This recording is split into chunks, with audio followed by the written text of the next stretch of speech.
14절까지 말씀을 가지고 십자가의 진리라고 하는 그런 제목으로 여러분들과 함께 잠시 은혜 나눠보려고 합니다. 우리가 믿는 순간부터 주님 앞에 가시는 그날까지 매일 반복해서 묵상하고 기도하는 그 기도의 제목들이 바로 십자가의 진리라는 거죠. 십자가의 진리는 우리 하나님께서 우리에게 베풀어 주신 참으로 신묘막측한 그런 놀라운 진리라는 거죠. 십자가가 율법에서는 바로 저주의 상징이죠. 세상 사람들에게는 바로 사람을 죽이는 저주의 사형틀이죠. 그러나 우리 하나님께서는 사람을 구원할 뿐만 아니라 우리 모든 인간들을 치유하시는 그런 도구로 사용될 뿐만 아니라 또한 바로 십자가는 예수님의 지상사역을 완성하시는 일에 우리 하나님께서는 십자가를 사용하셨다는 거죠. 이렇게 십자가는 어떤 사람이 보느냐에 따라서 그 받는 은혜가 하늘과 땅만큼의 엄청난 차이가 나는 것이 바로 십자가의 진리가 우리에게 주시는 그 바로 귀한 사명이라는 것입니다. 바로 이것이 십자가의 신비요 십자가의 비밀입니다. 그래서 십자가는 바로 우리 복음의 핵심이요 바로 하나님의 능력의 중심이라는 것입니다. 십자가가 얼마나 위대한 그런 것이었느냐 하면은 사도 바울은 갈라디아서 6장 14절에 내게는 우리 주 예수 그리스도의 십자가 외에 결코 자랑할 것이 없다 하고 담대하게 선포하고 있지 않습니까? 예, 사도 바울같이 그 위대한 믿음의 사람은 오직 나는 십자가 위에 다른 거 자랑할 것이 없다고 이렇게 선포하고 있지 않습니까? 사도 바울이 어떤 사람입니까? 예, 아마 세상의 수많은 사람 가운데에 타의 추종을 불허할 만큼 그렇게 하나님께서 특별하게 세워주신 하나님의 위대한 사람이죠. 유대에서는 아마 유대 선생 중에서 제일 최고의 사람이 누구냐 손꼽으라고 할 것 같으면 아마 가말리엘이라고 하는 그 스승을 이야기할 텐데 가말리엘의 그 수하 중에서 문화생 중에서 사도 바울은 그 첫째라는 거죠. 예, 이등을 모르는 항상 가장 앞선자의 그 달려가는 그 길을 달릴 만큼 이렇게 가말리엘 문화생 중에서도 최고의 사람이요. 예, 율법으로는 바리새인이요 율법의 의로는 흠이 없는 사람이다 이렇게 말씀하고 있죠. 열심은 또 어떤 열심인가요? 예, 열심으로는 교회를 핍박하는데 가장 앞선 사람이라는 거죠. 교회는 사도 바울이 생각하기에 바로 하나님을 대적하는 그런 그룹인 줄 알고서 교회를 핍박하는데 가장 열심으로다가 핍박하는데 앞장선다는 거죠. 이런 것을 볼 것 같으면은 뭐 유대 안에서는 육신으로서는 제일 최고의 사람이죠. 예, 자랑, 육신의 자랑, 예, 육신의 자랑으로 말할 것 같으면은 사도 바울을 앞설 사람이 한두 없을 만큼 이렇게 예, 육신적인 면에서도 가장 그런 자랑할 것이 많은 사람임에도 불구하고 사도 바울은 나는 십자가에 달리신 예수 그리스도 이외에는 아무것도 알기를 원하지 아니한다고 단대히 말하고 있지 않습니까?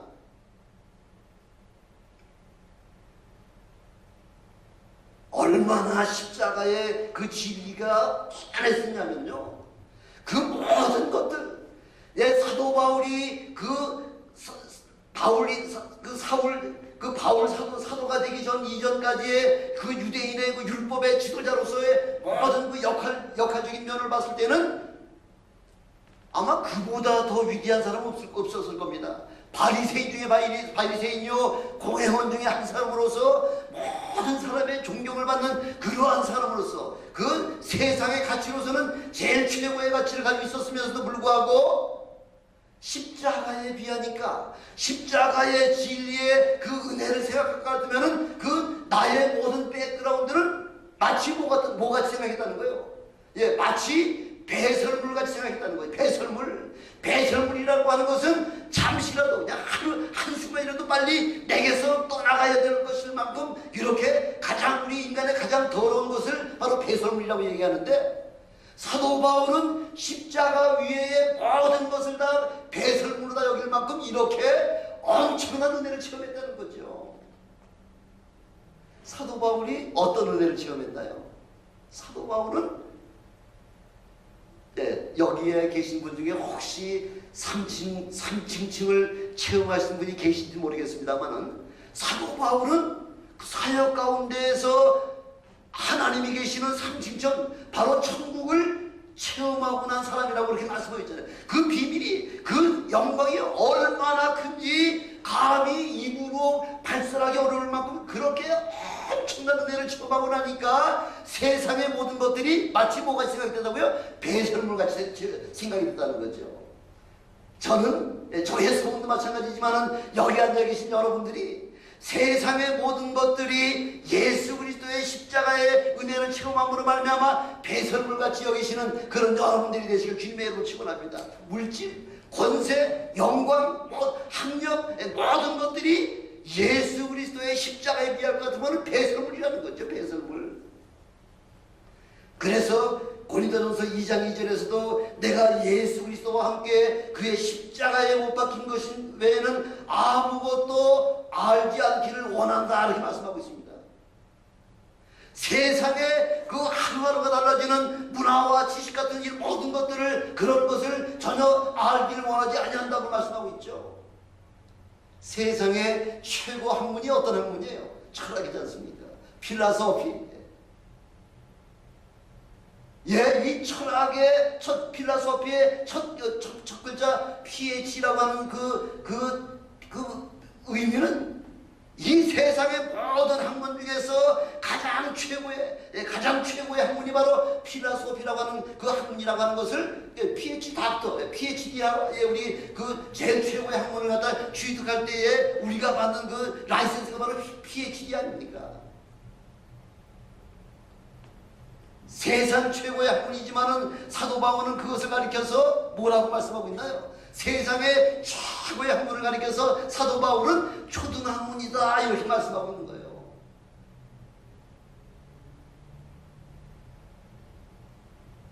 사도 바울이 세상 학문이 초등학문이라고 이야기하면 그건 확실한 거예요.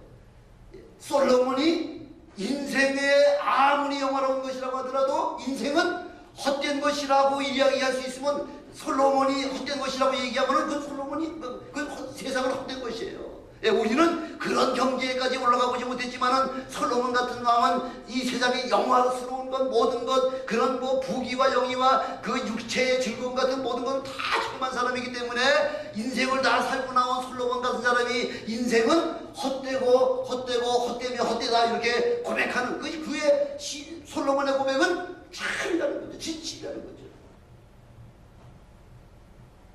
그래서 오늘 18절도 보니까 십자가의 도가 멸망받을 자들에게는 미련하기 짝이 없다는 거죠. 십자가는 사형틀이에요, 세상에서는. 그러나 구원을 얻는 우리들에게는 하나님의 능력이 된다 하고 이렇게 우리에게 지금 그렇게 선포하고 있지 않습니까? 그게 바로 십자가의 진리는 첫 번째 뭐라고 말씀하고 있냐면 거듭남의 비밀이 그 십자가 속에 들어가 있다는 거죠. 요한복음 3장 1절부터 쭉 보면은 한밤중에 예수님을 찾아온 니고데모라고 하는 유대인의 관원이요, 유대인의 선생이요, 유대인의 최고의 사람이죠. 마치 사도 바울이 예수를 체험하기 전에 그 유대에서 누렸던 그 최고의 가장 앞서던 바로 그 반열에 참여했던 그 사람 중에 한 사람인 바로 니고데모가 얼마나 그 위험을 무릅쓰고요, 밤에 예수님 찾아왔다는 거죠. 예수님은 그 당시 유대 사회에서부터 어떤 대접을 받고 있었나요? 유대인 사회에서부터 예수님은 저 나사렛 이단의 괴수다, 때려 죽여야 될 사람이라는 거죠.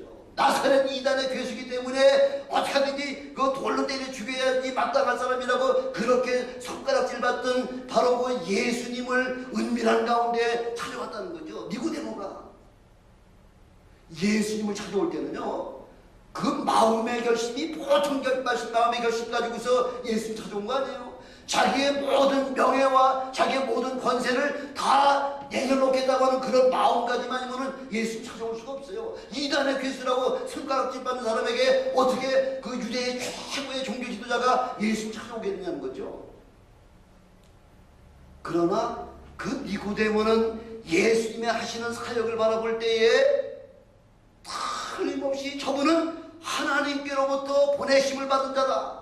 바로 그분에게는 나의 영적인 갈급함이 있겠다고 하는 그 간절한 소망 때문에 자기의 모든 그 기득권을 다 포기해버리고 밤에 은밀하게 찾아왔을 때에 그 촛불에 그 은밀한 마음 가운데 찾아왔을 때에 우리 예수님은 니고데모의 벌써 그 속마음에 뭐가 갈급한 것인지를 아시고서 거두절미하시고 이렇다 저렇다 뭐 이런 지저분한 그 거두절미를 해버리고서 뭐라고 말씀하고 있냐면 요한복음 3장 3절을 보니까 사람이 거듭나지 않으면 하나님 나라를 볼 수 없다 이렇게 말씀하고 계신 거예요. 이 말씀 한마디에 니고데모가 얼마나 큰 영적인 마음의 충격을 받는지 말도 못하는 거예요. 어떻게 사람이 늙으면 다시 어머니 태육에 들어갔다가 어떻게 다시 태어날 수가 있습니까? 인간적인 방법으로다가 도저히 불가능한 거듭남의 그 비밀을 듣고서는 아주 깜짝 놀랐고요. 두 번째 놀란 사실은 거듭나지 못하면 하나님 나라를 볼 수 없다. 지금 모든 유대인들의 소망은 천국이죠. 그 가운데 니고데모는 천국에 관한 한 둘째가 라면 소문할 정도로다. 나 같은 사람이 천국 못 가면 누가 천국 가느냐 할 정도로다. 그렇게 믿음의 그 말씀에 자신만만한 그런 사람인데 거듭나지 못하면 알지도 못하는 거듭남의 그 비밀에 대해서 알지 못하면 하나님 아버지 앞에 하나님을 볼 수 없다고 하는 그 말씀에 엄청난 충격을 받은 거죠.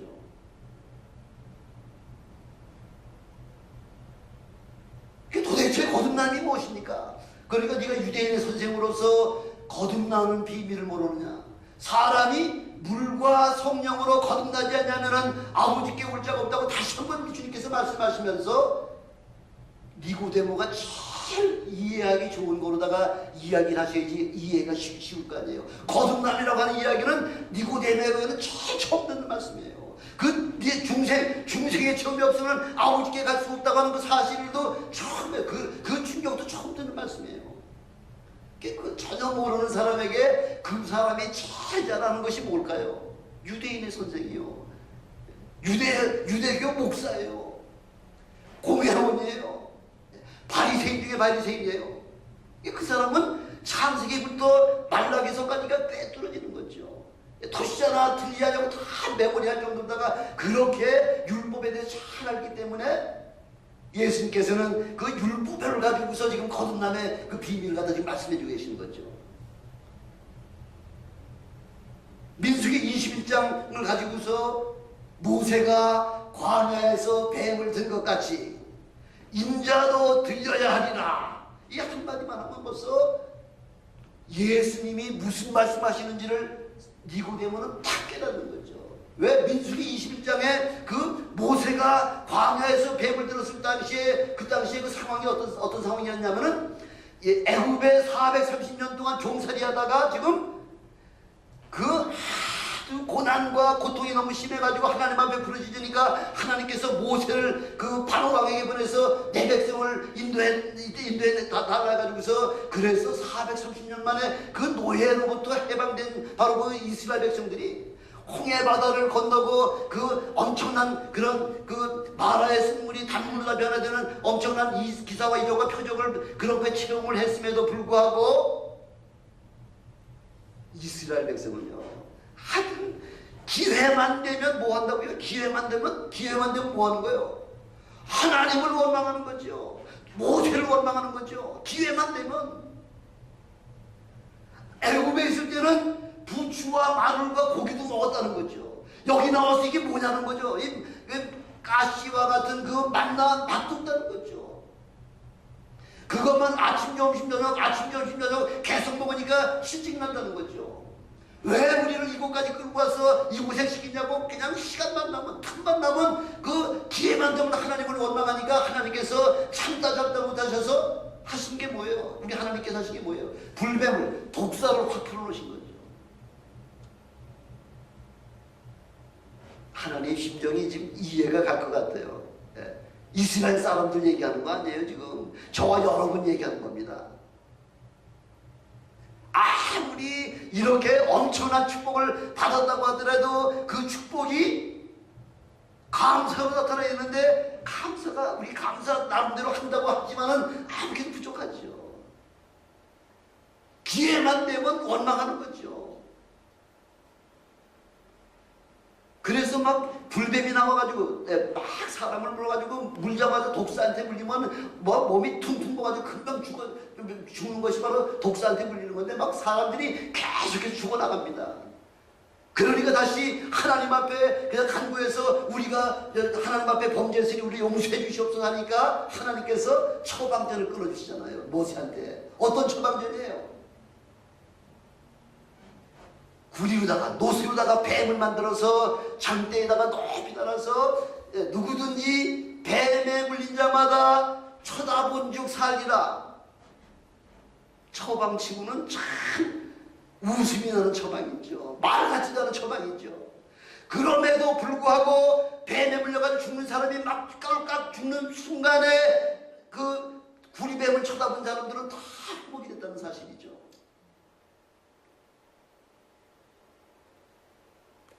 바로 죽고 사는 문제예요. 불뱀에 지금부터 3,500년 전에 무슨 뭐 치료제가 있었겠습니까? 주사약이 있었겠습니까? 뭐 독을 해독하는 해독제가 있었겠습니까? 뭐 물리면 다 죽는 거죠. 뭐 다 죽어가는 판에 구리로 만든 뱀. 어떤 분이 또 그러대요. 저 안식교회에서는요, 아니 어떻게 예수님을 제일 저주의 상징인 그 뱀으로다 그 비유를 하느냐 우선 막 화를 내더라고요. 예수님은 영광 받으시려고 이 땅에 오신 거예요? 아니에요. 예수님은 바로 나와 여러분들과 온 인류의 죄를 다 그분에게 담당시켜서 인류로부터 가장 저주받기 위하여 예수님이 이 땅에 오시지 않았습니까? 구리뱀이에요. 구리뱀. 왜 구리뱀이냐? 구리는 바로 하늘을 막아놓는 바로 저주의 상징이기 때문에. 그래서 구리로 다 만든 거 여러분 잘 아시는 거 뭐 하나 없습니까? 구리로 만든 거 여기 뭐 저기 공대 나오신 분들은 다 잘 아시겠죠. 구리가 뭐예요? 높은 빌딩에 보면 구리가 다 있잖아요. 피뢰침이잖아요. 피뢰침. 모든 하나님의 진노가 그 피뢰침을 통해서 땅속으로 들어가고 하는 게 다 구리로 다 만든 거예요. 그래서 우리 하나님께서는 모든 그 진노를, 하나님의 모든 진노를 예수 그리스도에게 덮어 씌우기 위해서 구리로다가 가장 저주스러운 그 구리뱀을 만들어서 누구든지 죽어가는 자들마다 그 뱀을 바라본 즉 살리라고 하신 그 사실을 그 보여주시면서 장차 1500년 후에 오실 예수 그리스도의 그 우리를 위해서 하실 예표를, 바로 십자가 예표를 우리에게 보여주신 것이죠. 갈라디아 3장 13절에 그런 말씀이죠. 나무에 달린 자마다 저주 아래 있다. 바로 십자가는 모든 인류의 죄를 짊어지고 저주받는 바로 예수 그리스도가 우리의 저주를 다 담당하시기 위하여 십자가에 죽으실 것을 이미 1500년 전에 이미 예언을 해놓으신 거죠. 우리 하나님은 사랑의 하나님일 뿐만 아니라 공의의 하나님이시기 때문에 우리의 죄값은 반드시 우리가 치러야 되는데, 우리 죄값을 치려고 하니까 죽을 수밖에 없는 거죠. 로마서 보니까 뭐라고 나와있죠? 죄의 값은 사망이라는데, 모든 사람이 다 죄를 범하였음에 의로운 자는 없나니 하나도 없다고 이미 우리 하나님께서 선포하고 계시지 않습니까? 죄의 값은 사망에 죽을 수밖에 없는 우리들에게 그 죄를 그냥 용서는 안 되죠. 용서가 되질 않아요. 왜? 우리 하나님은 공의의 하나님이시기 때문에 반드시 죄값을 치러야 되는데, 사람의 피로서는 사람의 죄를 용서할 수가 없기 때문에 할 수 없이 하나님께서 인간의 모습을 입고 그 죄 없는 피를 가지고 수 있다 오심으로 말미암아 그 피값을 통해서 십자가 죽으심으로 말미암아 그 피값을 통해서 온 인류의 죄를 다 담당해 주신 그 놀라운 사실을 우리에게 말씀해 주고 계시는 거죠. 에베소서 2장 15절 16절에 보니까 하나님과 우리가 죄로 말미암아 원수되었다는 거죠. 원수되었던 그런데 예수님의 육체를 통해서 드디어 화평을 입으셨다 이렇게 말씀하고 있죠. 십자가는 바로 하나님과 우리를 화목케 하는 바로 그 도구가 된다는 거죠. 그래 십자가는 우리가 거듭나게 하는 유일한 길이라는 거예요. 십자가 외에는 다른 방법으로 우리가 구원받을 수 없다는 거죠. 그래서 요한복음 14장 6절에 보니까 내가 곧 길이요 진리요 생명이니 나로 말미암지 않고는 아버지께 올 자가 없다. 바로 십자가 사건을 통해서 우리가 비로소 하나님 아버지 앞에 갈 수 있는 그 문이 열리기 시작했다는 것입니다. 이것이 바로 십자가의 비밀이요 십자가의 바로 신비라고 하는 사실을 우리에게 오늘 말씀을 통해 우리가 가르쳐주고 계시죠. 두 번째 바로 십자가의 진리는 우리 영혼의 문제뿐만 아니라 우리의 질병을 치료하시는 비밀이 바로 십자가 안에 있다는 것입니다. 민수기 21장 9절에도 말씀하셨지만은 모세가 지금 돌뱀을 만들어서 장대 위에 달아가지고서 지금 죽어가는 사람들이라고 할지라도 십자가만 바라보면 그냥 바라보는 순간 모든 우리의 질병의 문제가 해결이 됐듯이 이제는 십자가에 달려 돌아가셨던 예수 그리스도의 이름에 의지해서 믿는 자들에게 이런 표적이 따르리니 바로 내 이름으로 귀신을 쫓아내며 새방언을 말하며 무슨 독을 마실지라도 해를 받지 않으며 병든 자에게 안수한 즉 우리 하나님께서 예수 그리스도 이름으로 치료해 주신다고 하는 약속의 말씀 때문에 바로 십자가에 예수님을 죽으셔야만 된다는 거죠. 이렇게 해서 예수 그리스도의 십자가 사건을 통해서 죽었던 사람이 다시 거듭나는 그런 놀라운 그런 은혜를 체험하고요. 다 죽어가는 사람 이제 꼴깍하고서 숨넘어가기 바로 직전에 예수 그리스도의 그 십자가 사건을 바라보면서 그 살아났던 사람들의 그 감격이 얼마나 대단하겠냐는 거죠. 여러분 아마 죽으실 뻔하다가 살아나신 경험을 한 번씩은 다 체험하셨을 겁니다. 저도 몇 번씩 체험했지만은 여러분 죽을 뻔하다 살아난 그 기억을 한 70, 80 됐다고 기억이 없어집니까? 잊어버립니까? 성경은 잊어버리세요? 죽을 뻔하다 살아나는 기억? 예. 지금 90다수신 우리 박성준 목사님도 그 죽을 고비를 몇 번 넘기셨다고 그 간증하실 적마다 그냥 지금도 그냥 간절히 그렇게 말씀하시는 거 주위 가까이다 듣지 않습니까? 예, 죽을 뻔하다 살아난 그 감격은 잊을 수가 없죠. 그래서 지금 유대인들도요 그 광야에서 모세가 그 구리뱀을 만들어가지고서 지금 막 죽어가던 사람들을 그 구리뱀을 통해서 뱀에 물린 자마다 구리뱀을 쳐다보고 다 살아난 사람들은 지금 뭐가 우상일까요? 뭐가? 장대에 매달린 그 구리뱀이 우상이 된 거예요. 그래가지고 제단을 만들어가지고서 매일 아침 저녁다가 거의 돛뱀의 그 단에다가 계속해서 제사 드렸다는 거죠. 대략 한 700년 동안 정도를 그렇게 그 모세의 돛뱀의 장대를 갖다가 앞에다 놓고서 단을 쌓아가지고서 그렇게 예배를 그런 제사를 드리는 게 언제까지 드렸냐면 어느 왕 때까지요? 히스기야 왕 때까지 그렇게 히스기야 왕 바로 전 왕인 바로 어떤 왕이에요? 아하스 왕 때까지 그렇게 하나님 앞에 그걸 분향했다는 거죠. 하나님 앞에 분향한 것이 아니라 그 장대에 매달린 구립뱀에다가 분향했다는 거죠. 뭐예요? 우상숭배죠. 우상숭배. 그래서 히스기야 왕이 그 단을 다 부숴버리고 느후수단이다 이렇게 했다고 열왕기 하 18장 24절에서 그렇게 말씀하고 있지 않습니까? 간혹 가다가 간혹이 아니라 요즘도 그런 경우가 많이 보죠. 그래서 사실은 이 강대상에 십자가가 없잖아요.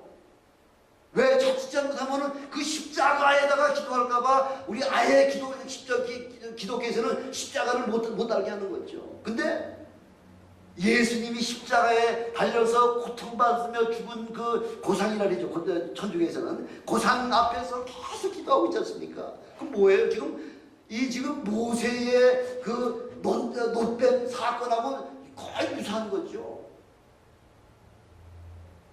어떤 형상이나 어떤 모양을 만들어 놓고 거기다가 예배드리지 말고 거기다 기도하지 말라고 주님께서 그렇게 우리에게 말씀하고 있지 않습니까? 그거 아니라는 거죠. 우리는 십자가를 믿는 것이 아니라 채찍에 맞아 십자가에 달린 그 예수 그리스도를 믿음으로 말미암아 그래서 우리가 구원받고 그 예수의 이름으로 말미암아 우리의 모든 육신의 질병의 문제를 한꺼번에 해결할 수 있는 그 놀라운 능력이 바로 십자가 안에 있다는 거죠.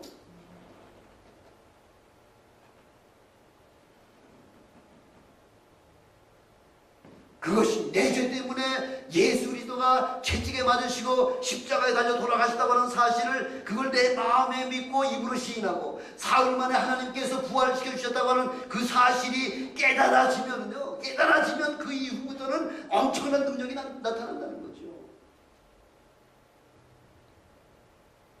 그 십자가의 진리는 우리의 영혼의 구원뿐만 아니라 우리의 육체의 구원까지 해결해 주시는 아주 전인 치유의 하나님의 능력이 바로 십자가 사건이라는 것입니다. 세 번째 십자가의 진리는 예수님의 사역의 클라이막스, 절정이에요, 절정. 예수님께서 십자가에 6시간 동안 달려 계시잖아요. 6시간 달려 계시는 동안에 몇 마디 말씀하셨다고요? 7마디 말씀하셨잖아요. 예, 그 6시간 동안 7마디의 그 하신 말씀이 바로 예수님께서 이 땅에 오신 그 사역의 가장 핵심이요. 엑기스. 아주 절정이 최고의 맞아요. 예수님의 사역의 가장 절정이 바로 십자가 사건이라는 거죠.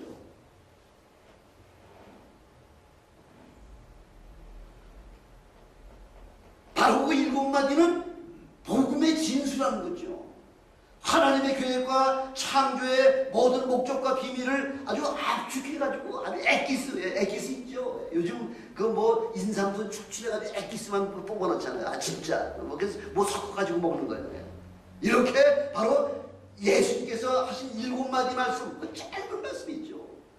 그 뭐 7마디 다 외우면은 2분도 안 걸리죠. 그 짧은 7마디의 말씀을 가지고 우리 하나님께서 계획하신 모든 창조의 비밀과 예수님께서 이 땅에 오셔서 3년 반 동안 공생에 사역하신 모든 사역의 핵심이 그 7마디 속에 다 들어가 있다는 거죠. 그러니까 그거 다른 건 몰라도 주님의 십자가 가상 실현 정도만 그걸 완전히 외우고 있으면 그게 바로 복음의 핵심입니다. 첫 번째 하신 말씀이 누가복음 23장 30절에 보니까 아버지여 저희를 사하여 주옵소서 자기의 하는 것을 알지 못함이니라. 네가 만약 하나님의 아들이면은 너도 구원하고 여기 우리도 한번 구원해봐라. 옆에 양쪽에 있는 그 강도들도 지금 계속해서 지금 예수님을 찌르고 있죠. 사람들도 대제사장도 네가 유대인의 왕이면 한번 내려와봐라 하고 뭐 계속 하면에도 불구하고 예수님은 거기에 진노하지 않으시고 뭐라고 지금 하나님 앞에 기도하고 있죠. 아버지여 저희를 용서해 주시옵소서. 자기의 하는 것을 알지 못해서 하는 짓이오니 저들을 용서해 주시옵소서. 바로 첫 번째 우리 십자가 상에서 하신 첫 번째 말씀은 온 인류를 위해서 우리 의인은 없나니 하나도 없다고 말씀하고 계시잖아요. 다 죄인이라는 거죠. 도토리 기재기에다가 누가 더 죄를 많이 졌느냐 조금 졌느냐 고자이지 모든 사람은 다 죄인이라는 거죠.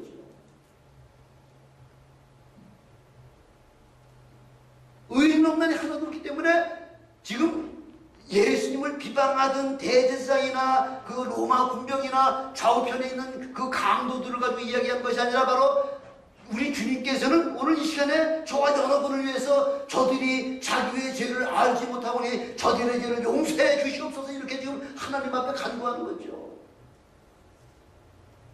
사도 바울이 로마서 3장 9절에 보니까 우리는 나오뇨? 우린 뭐 유대인이니까 그동안 하나님께 선택받은 민족이기 때문에 또 율법을 쭉 지켜온 사람이기 때문에 우리는 나오뇨? 그렇지 않다는 거죠. 유대인이나 헬라인이나 다 죄 아래 있다고 우리가 이미 선언하지 않았느냐 이렇게 말씀하고 있잖아요. 다 죄인이라는 거죠. 유대인뿐만 아니라 이방인 하면은 헬라인이 중심이 되지 않습니까? 이방인이나 유대인이나 다 죄 아래 있기 때문에 그 죄로 말미암아 죄의 싹은 사망이에요. 사망. 다 죽어야 될 사람이라는 거죠. 뭐 살인이나 간음이나 도둑질하는 것만 죄인이 아니라 하나님을 떠나고 예수 그리스도를 믿지 않냐는 거예요. 죄에 대하여라 하면 너희가 나를 믿지 않냐며 예수를 안 믿는 게 바로 죄의 가장 큰 핵심이라는 거죠. 그런 사람들은 다 너희 죽었던 영혼이라 이야기하고 있지 않습니까? 다 죽은 사람이에요. 예수가 그 내 마음에 나의 죄의 문제를 위해서 해결하신 분이라고 하는 것이 믿어지지 않을 것 같으면 다 죄인이라는 거죠.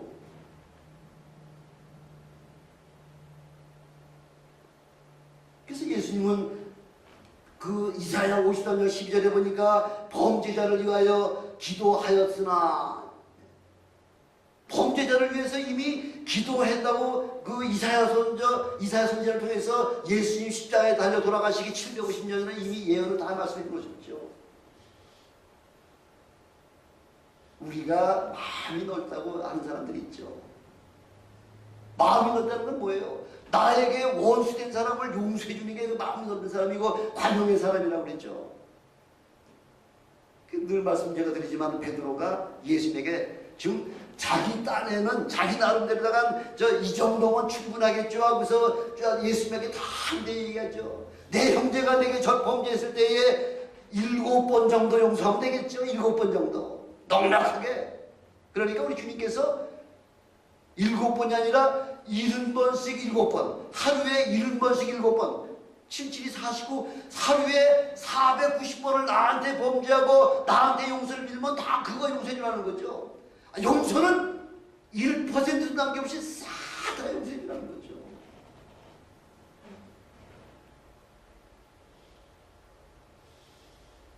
이렇게 우리 주님은 아주 완벽한 용서의 사람이세요. 용서하신 하나님이세요. 그러니까 어떠한 죄를 저질렀든지 간에 주님 앞에 나온 자들은 다 용서해 주라고 지금 주님께서 그렇게 말씀하고 계시고요. 두 번째 하신 말씀이 뭐냐면은 누가복음 23장 43절에 보니까 그 같이 함께 달렸던 그 두 강도 중에서 한 사람은 계속해서 네가 하나님의 아들이면 너도 구원받고 우리도 한번 구원시켜봐. 그럼 내가 너 믿게 하면서 계속 예수님을 찌르고 있지만은 그 다른 한편 강도는 예수께 이르시되 오늘 주 예수여 당신의 나라 임하실 때에 나를 생각해 주시옵소서. 이 강도는 예수 그리스도가 하나님의 아들이신 것이 그게 믿어졌다는 거죠. 어느 순간에 믿어졌다는 거죠. 왜 하나님께서는 그 예수님을 중심으로 해가지고 좌우편에 두 강도와 더불어 함께 죄인같이 취급해가지고서 예수님을 십자가에 죽이셨을까요? 바로 이 사건을 속에서 구원이라고 하는 것이요. 구원이라는 것이 엄청나게 이렇게 선한 일을 하고 이렇게 많은 일을 해야지만 구원받고 구원받지 못하는 그런 것이 아니라 우리 마음속에 예수여 당신의 나라에 임하실 때 바로 당신은 하나님께로부터 오신 분이기 때문에 당신의 나라에 임하실 때에 나 같은 죄인도 기억해 주시옵소서. 그 마음의 고백 한마디에 오늘 내가 나와 더불어 낙원에 있으리라. 바로 여러분 오늘 여러분과 더불어 우리 주님과 더불어 낙원에 들어갈 소망으로 가득 차신 여러분 되시기를 주님의 이름으로 축원합니다. 감격이 있죠. 감격. 일평생 동안 그렇게 하나님을 대적하고 사람들을 못 살게 굴고 온갖 그 죄라고 한 죄는 다 저질렀던 바로 그 죄, 아주 극악무도한 그 강도라고 하더라도 마지막 죽기 직전에 주님 앞에 당신의 나라 임하실 때에 당신은 하나님의 아들이시오니 당신의 나라에 임하실 때 나 같은 죄인도 기억해 주시옵소서. 이 고백 한마디가 바로 구원의 반열에 참여하는 그런 위대한 그런 구원의 반열에 참여한 것 같이 바로 저와 여러분들은 그 구원의 반열에 항상 주님과 더불어 낙원에 함께 가실 수 있는 그런 영광을 차지하시기를 주님의 이름으로 축원합니다.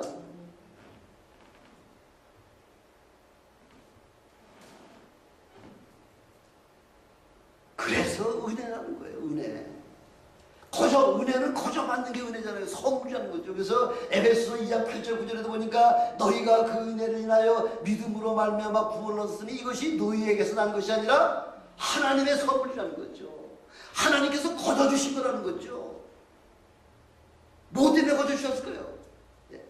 내가 이렇게 교회에 위해서 이렇게 선한 일하고 이렇게 충성했기 때문에 그래서 나 구원받은 거예요. 그거 자랑하지 못하게 하려고.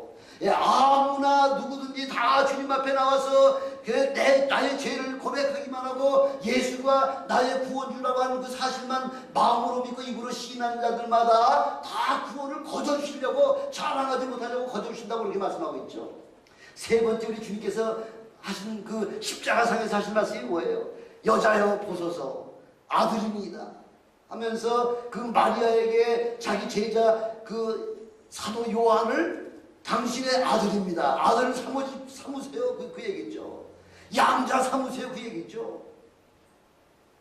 예수님의 12제자 중에 가룟 유다는 목매달아서 땅에 떨어져가 창자가 나타나서 죽었고 나머지 10사람은 다 순교로다가 생애를 마쳤지만은 사도 요한만은 그 마리아 생애 동안 그 마리아를 돌보기 위해서 우리 예수님께서 특별히 요한을 선택했다는 거죠. 마리아에게 뭐 아들이 없었습니까? 아들이 넷이나 있었지 않습니까? 아들이 야고보도 있었고요, 요셉도 있었고요, 시몬도 있었고요, 유다서로서 유다도 있었고요, 딸들도 있었고요. 대여섯 명의 마리아의 아들딸들이 있었음에도 불구하고 그들에게 마리아를 맡기지 아니하시고 예수님은 마지막 순간까지 그 모친 마리아를 자기 사랑하는 제자 요한에게 맡기는 그 엄청난 효심을 우리에게 보여주고 계시는 거죠. 기독교는 그놈 자식들은 조상들에게 죄도 안 하고 나쁜 놈들이요. 나쁜 놈들입니까? 아니에요. 부모 살아 생전에 계실 동안에 부모를 위해서 죽도록 충성하는 거죠. 돌아가시고 난 다음에 제사상을 아무리 상다리가 부러지도록 차리는 놈들 그건 무슨 소용이 있냐는 거죠. 살아계실 때에 좋아하시는 음식 한 가지라도 그렇게 해드리는 게 참 효라는 거죠. 바로 기독교는 효의 기독교라는 거예요. 효의 종교라는 거죠. 그래서 사도 요한을 하나님께서 100세까지 살게 하시고 사도 요한을 통해서 요한계시록이라고 하는 그 엄청난 장차 되어질 일들을 계시하는 그 계시록을 사도 요한에게 쓰게 하셨잖아요. 네 번째 우리 주님께서 하신 말씀은 마태복음 27장 46절에 보니까 나의 하나님 어찌하여 나를 버리셨나이까? 엘리 엘리 라마 사막다니 어찌하여 나를 버리셨습니까? 지금 예수님이 십자가 위에서 지금 하나님 앞에 지금 원망하시는 거예요? 아니에요. 하나님 앞에 원망하시는 거 아니에요. 왜냐하면 바로 어쩌녁에 어제 십자가에 달리시기 바로 어쩌녁에 어디 갔다 오셨죠? 겟세마네 동산에 가셨잖아요. 겟세마네 동산. 그래서 예수님도 비록 하나님의 아들이시지만 육신을 입고 있기 때문에 십자가의 고통을 알고 계시죠. 아무리 하나님의 아들이라고 하더라도 육신을 입고 있는 나는 저와 여러분이나 똑같은 고통이 똑같은 거죠. 내가 죽게 되었으니 심히 고민하나이다. 나를 위해서 늘 한 시간만 좀 나를 위해서 중보기도 해줘 하고서 그렇게 주님도 우리에게 중보기도를 부탁하시잖아요. 근데도 제자들이 중보기도 했습니까? 안 했어요. 쿨쿨 잠만 잤죠. 아무리 기도해도 하나님이 응답이 없어. 그래서 제자들인데 와서 보니까 제자들이 자고 있는 거예요. 1시간도 깨워서 나를 위해서 기도 못 해주니? 그래서 다시 깨워가지고서 올라가서 기도를 또 하고 있는데도 응답이 없는 거죠. 다시 와보니까 여전히 자고 있는 거죠. 육신이 피곤함이라라. 육신의 피곤한 것 때문에 우리 선생님이 지금 십자가에 지금 달려 돌아가실 걸 위해서 중보기도 1시간 해달라는데 그걸 못 해주는 것이 바로 제자들이라는 거죠.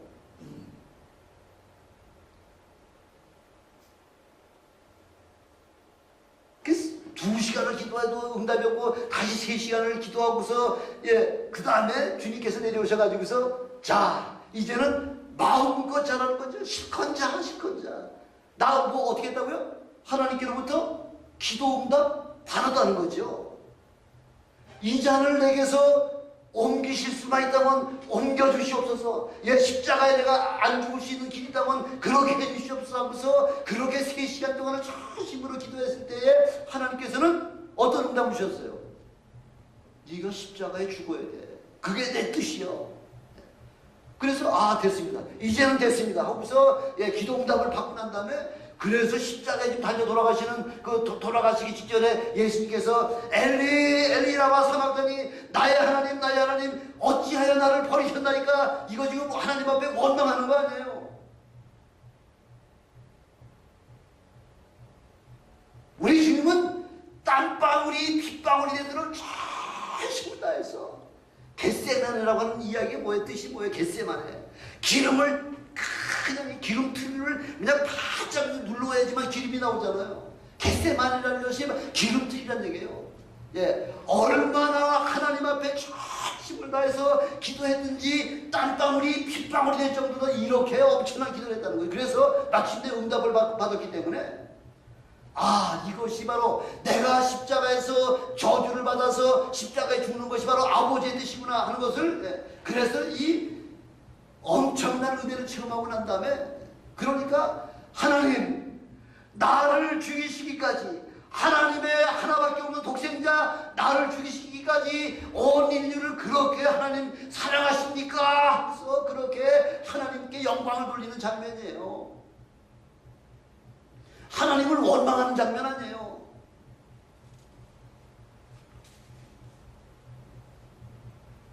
이렇게 우리가 구원받은 우리 이제 문을 예수님으로 말미암아 구원의 문을 열어주시고 소망의 문을 열어주셨는데 언제까지 그 소망의 문이 열려 있는 거예요? 그거 아니에요. 이제 그 문이 닫힐 때가 지금 너무너무 가까웠다는 거죠. 바로 문이 닫히기 전에 하나님께서는 저와 여러분을 불러주신 그것을 우리 하나님 앞에 참 영광을 돌리시길 주님의 이름으로 축원합니다. 엄청난 축복이에요. 사도 바울이 그 엄청난 부와 권력과 명예와 그 지식과 이런 모든 걸 다 가지고 있으면서도 십자가 위에는 자랑할 것이 없다. 다 배설물에다가 여길 만큼 이렇게 우리 사도 바울은 주님의 십자가의 그 은혜가 엄청난 그 위대한 그 은혜인 것을 그걸 체험하고 나니까 세상 것은 여러분 어린아이들이 두세 살짜리가 가지고 놀던 장난감 장성한 사람이 그거 그저 내가 2살 때 가지고 놀던 장난감이라고서 그거 애지중지하는 사람이 있어요. 다 버리죠.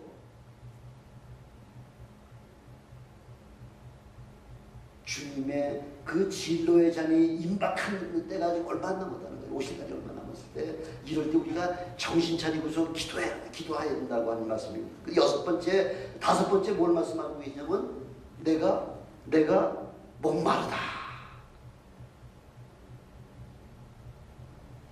6시간 십자가에 지금 6시간 달려 계신 동안에 6시간 이제 한 5분 한 3, 4분 있으면은 예수님이 돌아가셔야 될 분이세요. 십자가 위에서 목 마르면 어떻고 목 안 마르면 어떻겠어요? 어차피 죽을 사람인데 목 마르면 어떻게 하겠다는 얘기예요. 내가 목 마르다. 그 예언의 말씀이 있기 때문에 그래서 신포도주까지 들어와야지만 모든 예언의 말씀을 이루시기 때문에 내가 목마르다 마지막 하신 거예요. 어떤 목마름이에요? 나로 말미암아 영혼을 내가 있는 동안은 영혼을 구원했지만은 이제 내가 떠나가고 나면은 이제 그 남은 영혼들은 누구한테 맡겨주신 거예요? 바로 저와 여러분에게 남은 영혼들을 인도해가지고 그 구원을 시키는 일을 바로 우리에게 그 영혼의 목마름을 바로 우리에게 지금 맡겨주신 거죠.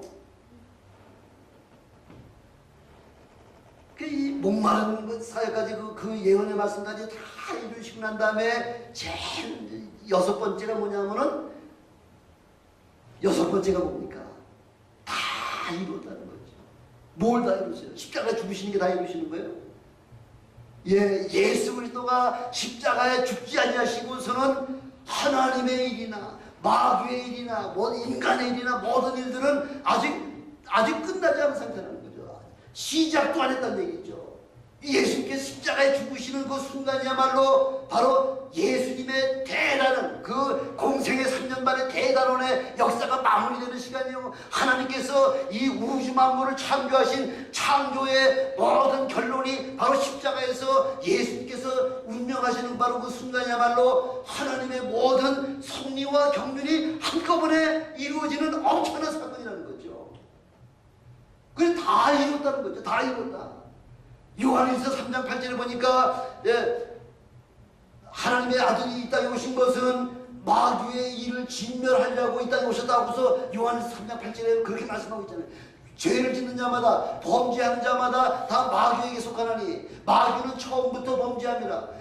하나님의 아들이 나타나신 것은 마귀의 일을 진멸하기 위해서 이 땅에 예수님이 오셨는데 바로 예수님이 살아계시면은 십자가 위에 올라가시지 않냐면은 그 모든 마귀의 일을 진멸할 수가 없어요. 마귀의 일을 진멸하는 일은 뭐밖에 없다고요? 마귀의 일을 진멸하는 건 예수님의 십자가에 죽으심밖에 없다는 거예요. 왜? 죽으셔야지만 내가 억지로 내가 그 빌라도에 의해 끌려가서 내가 죽는 것이 아니라 나는 뭐라고 말씀하죠? 나는 죽을 권세와 살 권세를 내 아버지께로부터 받아가지고 나왔다 이렇게 말씀하고 있잖아요. 바로 이 십자가에서 죽으시고 사시는 것은 하나님의 바로 계획 안에 들어가 있다는 거죠. 그래서 마귀의 일을 진멸하기 위해서는 마귀가 무슨 권세자죠? 사망 권세잖아요. 그 사망 권세에서 그 사망에서 부활이 됨으로 말미암아 사망 권세를 이기는 유일한 길은 예수님이 십자가에 죽으셔야 된다는 거죠. 그것뿐만 아니라 예수님께서 십자가에 피 흘려가지고 그 돌 피를 다 피 한 방울 물 한 방울까지 다 쏟아가지고 죽으심으로 말미암아 비로소 온 인류의 죄의 문제가 해결됐다는 거죠. 이 십자가 지금 다 이루셨다고 하는 이 마지막 이 한마디는 온 하나님의 경륜을 한꺼번에 다 이루어놓으시는 엄청난 그런 위대한 선포라는 거죠. 그리고서는 모든 사역을 다 마무리하시고 하나님 앞에 아버지여 내 영혼을 아버지의 손에 의탁합니다 하면서 나의 우리의 삶 전체를 이제 죽음 앞에서는 아버지 앞에 의탁할 때에 그 영혼을 하나님께서 받아주신다는 거죠. 이것이 바로 십자가의 비밀이요 십자가의 신비요 참 진리가 된다고 하는 말씀을 지금 우리에게 지금 말씀해 주고 계십니다. 어마어마한 말씀이죠. 엄청난 생명의 말씀이죠. 엄청난 능력의 말씀이죠. 그래서 요한복음 8장 32절에 진리를 알지니 진리가 너희를 자유케 하리라. 진리가 없이는 나를 자유케 할 수가 없고요. 내게 평안이 없을 뿐만 아니라 나에게 구원이라고 하는 그 놀라운 희망도 없어지게 되는 것이죠. 그래서 십자가의 진리를 통해서 참 자유함을 체험하시는 저와 여러분이 되시기를 주님의 이름으로 축원합니다. 기도하시겠습니다. 전능하신 아버지 하나님 감사합니다.